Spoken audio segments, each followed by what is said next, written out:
Nah, kurang lebih tahun 10. Tatkala di Jakarta rawan. 28-29, Jakarta rawan. Datanglah kawan kita. Bisa enggak kami ngadakan Natalan di Az-Zaitun? Oh, boleh. Mau pakai masjid? Di Az-Zaitun. Oh, boleh. Mau pakai masjid? Natalan di Al-Zaitun. Kalau perlu dari polisi ikut ke sini untuk pakai masjid. Akhirnya terjadi. Berjalan. Saya ikut nyanyi.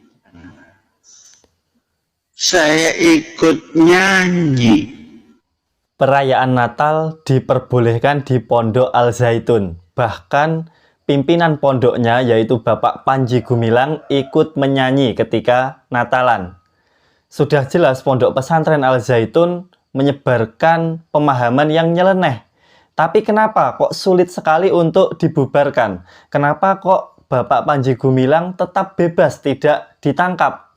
Ternyata kabarnya ada beberapa backingan yang melindungi Al-Zaitun, dan mengejutkannya backingan tersebut dari tokoh negara. Mari kita saksikan. Sebelum kita ke Wakil Gubernur Jawa Barat, kita terlebih dahulu ke Mbak Imam. Mbak Imam akan belak-belakan siapa sebenarnya backing dari Panji Gumilang ini, sehingga berpuluh-puluh tahun terkesan tidak tersentuh sama sekali, Mbak Imam. Iya, kan dulu semua orang malu. Di video ini akan dibongkar siapa saja backingan dari Pondok Al-Zaitun dulu kan, pelindung Panji dan Gumilang. Orang-orang umum di elit itu sudah, jangan mainin Zaitun loh, itu kan punya Pak Kumis katanya gitu kan. Pak itu Kumis. Orang tahu siapa Pak Kumis itu, tapi kan itu punya terus Pak beliau sudah mendelegasikan kepada yang muda-muda. Kami nggak tahu Pak siapa Pak Kumis itu, Pak. Siapakah Pak Kumis yang selalu melindungi Pondok Pesantren Al-Zaitun sehingga puluhan tahun terkesan seolah-olah sulit sekali untuk disentuh hukum? Tetap ikuti video ini.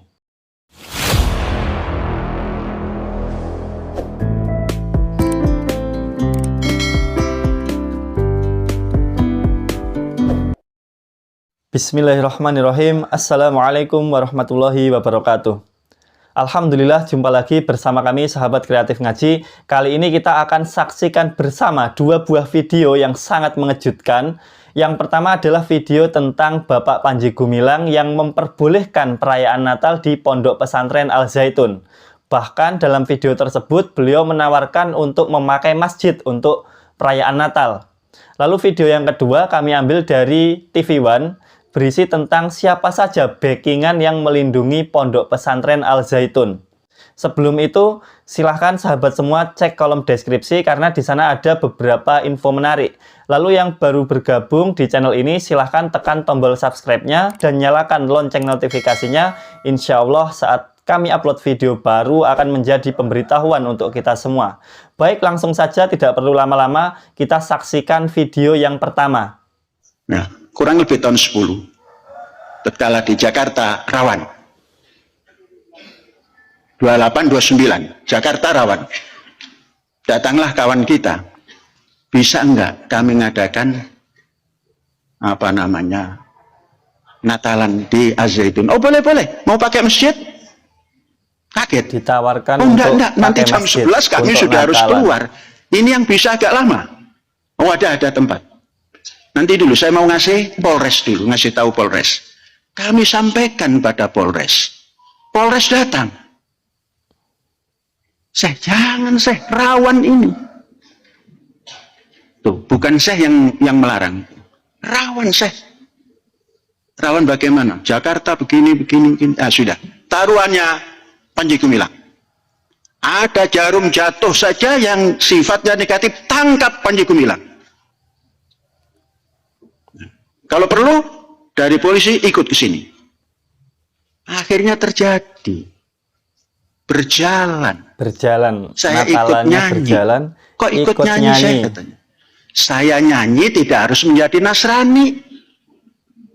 Bisa nyanyi Nasrani, tapi tidak harus menjadi Nasrani. Anda Natalan di Ma'had Az-Zaitun. Bayangkan sahabat semua, bagaimana bisa sebuah pondok pesantren dipakai untuk perayaan Natal. Bahkan pimpinan pondoknya yaitu Panji Gumilang ikut menyanyi untuk merayakan Natal. Katanya tidak apa-apa ikut menyanyi, yang penting tetap Islam, tidak ikut menjadi Nasrani. Pemahaman seperti ini cukup berbahaya sahabat semua.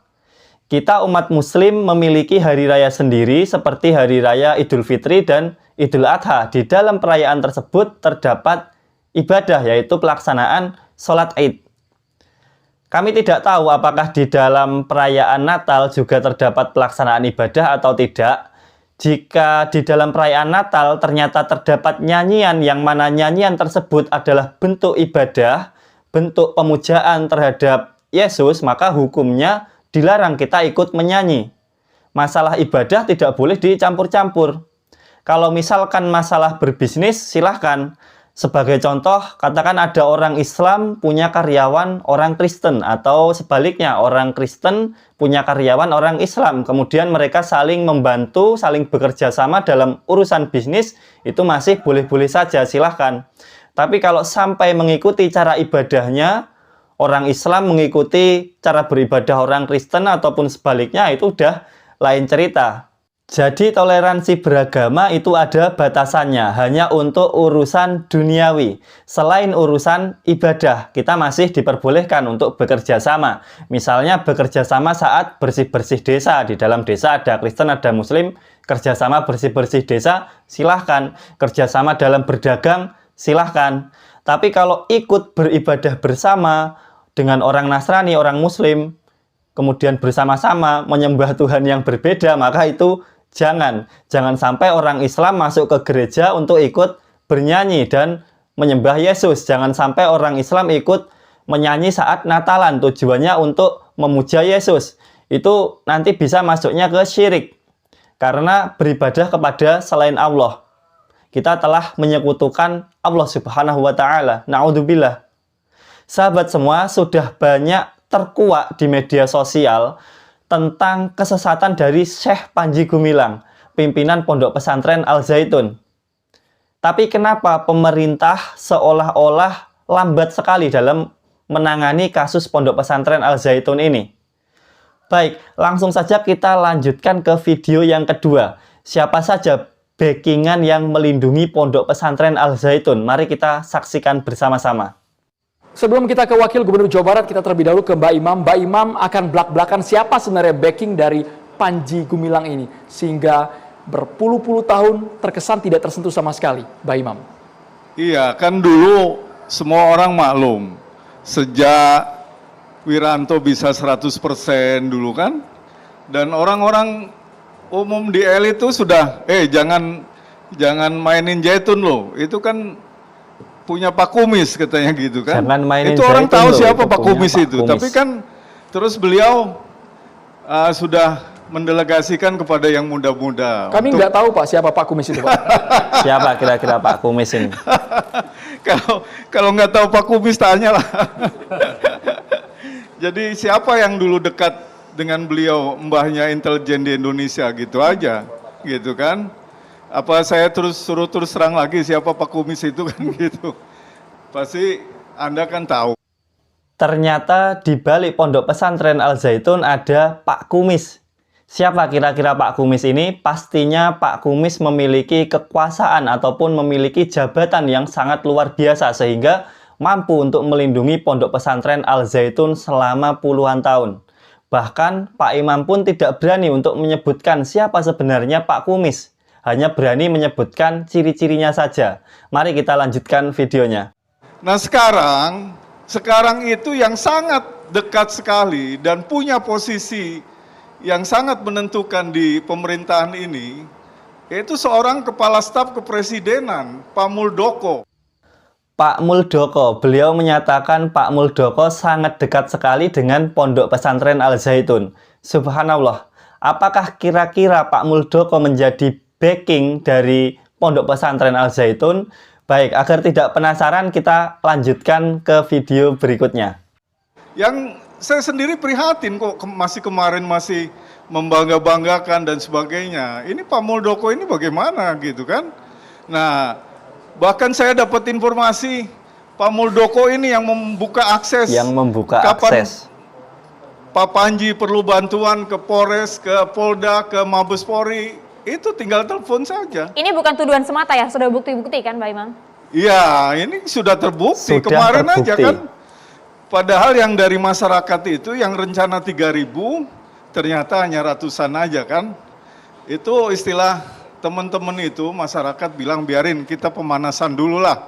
Demo sekarang ini kan kita akan bikin berjilid-jilid nih demo gitu. Jadi kepengen tahu lah apa reaksi Zaitun. Ternyata 1.500 polisi 1.500 siap siaga. polisi Coba, datang. berapa miliar dia harus bayar itu polisi? Kan gitu. Jadi sahabat semua, seperti yang telah beliau katakan, kemarin masyarakat Indramayu melakukan demo sebagai uji coba saja. Rencananya masyarakat Indramayu akan melakukan demo besar-besaran dengan jumlah ribuan. Tapi sebelum itu mereka ngetes dulu. Dicoba demo hanya dengan beberapa orang saja, beberapa ratus saja. Untuk melihat bagaimana kira-kira reaksi dari Pondok Pesantren Al Zaitun. Dan ternyata sangat mengejutkan.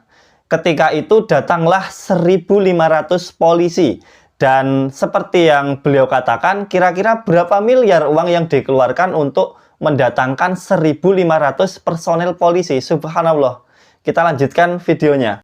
Jadi kalau sekarang yang sedang ramai Mbak Imam, Panji Gumilang menegaskan hanya butuh waktu 5 menit untuk mencari identitas orang. Ia mengklaim punya intel andalan. Maksudnya siapa itu ya? Ya itu ada. Saya sudah sering bilang bahwa yang namanya MYR Agung Sidayu, MYR yang Agung notabene Sidayu. adalah adik kandungnya Panji Gumilang, Adik kandungnya itu Panji agen Gumilang. Interpol di BIN, Badan Intelijen Negara. Subhanallah. Itu yang dapat mandat dari Pak Muldoko itu untuk mengakses ke Polres, ke Polda, ke Mabes Polri, gitu. Jadi begitulah permainan. Dengan kekuatan seperti itu, dia berani sekarang.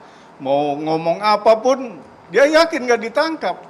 Dan saya terakhir melihat bahwa dia sudah komunikasi dengan Tel Aviv. Ya betul, Gitu. kemarin Sudah kita komunikasi juga sudah dan buat dalam waktu videonya dekat, ya, konten Pak Panji itu akan ke Tel Pak Panji Aviv. ke Tel Aviv.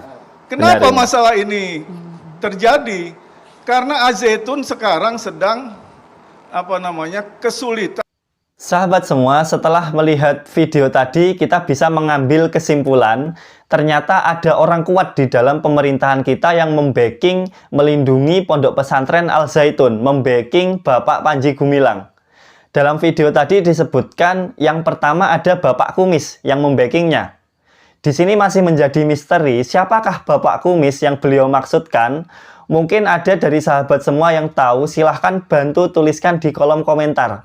Kira-kira siapakah Bapak Kumis? Siapa yang memiliki kekuatan yang begitu besarnya, yang telah melindungi Pondok Pesantren Al Zaitun selama puluhan tahun? Silahkan sahabat semua bantu tuliskan di kolom komentar. Kemudian yang kedua disebutkan juga nama Jenderal Muldoko. Dan yang ketiga ternyata adik kandung beliau adalah orang dari Badan Intelijen Negara. Subhanallah. Seharusnya pemerintahan kita menindak dengan tegas siapapun yang melakukan pelanggaran, apalagi tentang penyimpangan dalam masalah agama. Jangan sampai pihak pemerintah mendiamkan, jangan sampai pandang bulu. Siapapun yang ada di belakangnya itu harus tetap ditindak dengan tegas. Baik sahabat semuanya, kami rasa cukup itu yang bisa kami sampaikan. Semoga video kali ini bermanfaat. Apabila ada salah kata, kami mohon maaf yang sebesar-besarnya. Syukron kasiron. Barakallahu fikum. Wassalamualaikum warahmatullahi wabarakatuh.